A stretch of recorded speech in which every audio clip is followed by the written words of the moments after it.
صدای ناله تو یادم نمیرسه ای دلی، روزی که با یاد برجام به ریشت حنا زدی.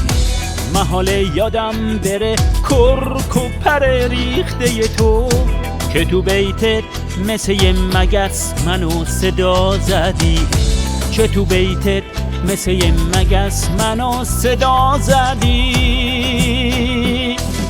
سنگرت خالی شد و پیره در اومد، این دفعه باید بری قربون عمت.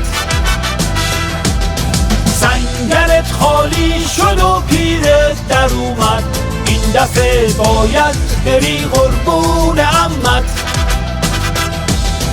اون روزی که قاسمت کتلتی تو تابه شد، یه دفعه وارفتی و عین هوماس ولو شدی. محسن فخری با یه شلیک کلوف و گفت سنگک سوخته و تبریک تو زیر چلو شدی. سنگرت خالی شد و پیره در اومد، این دفعه باید بری قربون عمت. سنگرت خالی شد و پیره در اومد، این دفعه باید بری قربون عمت.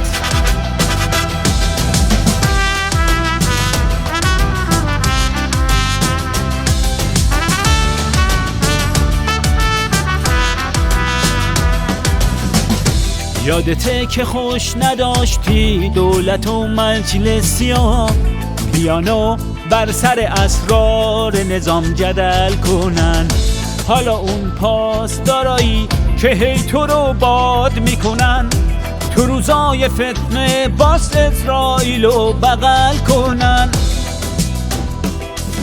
سنگرت خالی شد و پیره در اومد، این دفعه باید بری قربون عمت. سنگرت خالی شد و پیره در اومد، این دفعه باید بری قربون عمت.